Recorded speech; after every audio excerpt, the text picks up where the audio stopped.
Hey, what's up? Stop scrolling for a minute. I want to share with you very briefly how I fell, and I mean fell, into $30,000.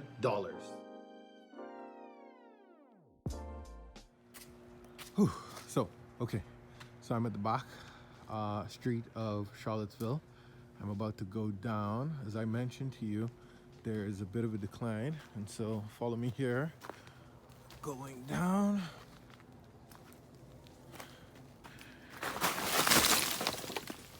All right. Okay, all right. Oh boy, Miss Seymour, you got me falling down in here. Okay, so I'll go to this way for a minute. So even when I look at that today, it kind of makes me chuckle. But I also think about the lessons that I learned from this transaction. This client actually came to me from a promotion we did on this development.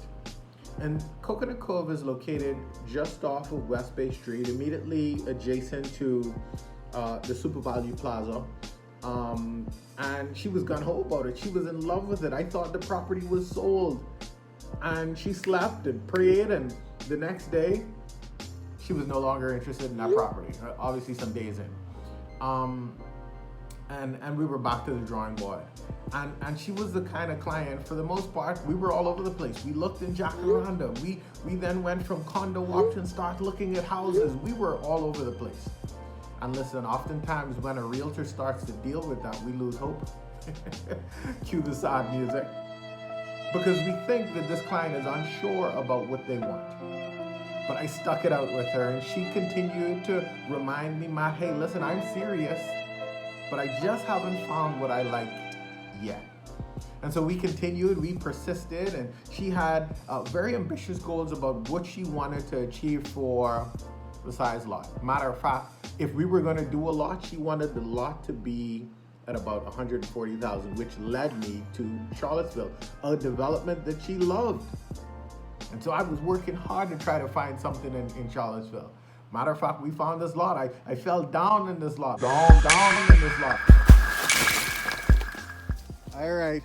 I walked that entire property, won't bore you with that video, to try to sell her on this property. Then I sent her options above her price range, which could go either way. Should you do that? Shouldn't you do that? Well, I did it. And she liked the lot that was priced at $330,000. Now, keep in mind, this client was looking for a $140,000 purchase. She originally was looking at a condo purchase of about $389,000, somewhere thereabouts. And so when I sent her this lot, showed her the lot, walked the lot with her, she was absolutely in love. But we made a super aggressive offer. I think we might have offered $275,000 on it. They countered somewhere in the low threes, I think very low threes, and she accepted. And not only did she purchased the lot cash. Didn't know she was sitting on it like that.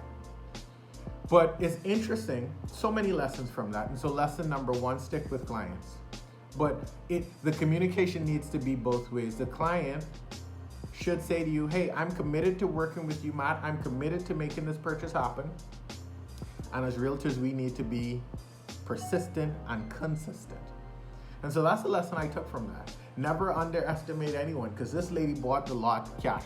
Closed maybe 25 days earlier than she should have, because it wasn't subject to financing. And so there's a lesson there. Don't judge the book by its cover. And also, send people options. Let them know that you're working for them. And so no matter what industry you're in, you can learn from that. And that is how I fell into $30,000. Oh, let me clarify. When an agent generates $30,000, there are a couple of things that need to come out of that. And so I didn't net $30,000. I generated $30,000. And so there's a big difference there. But it sounded good in the title.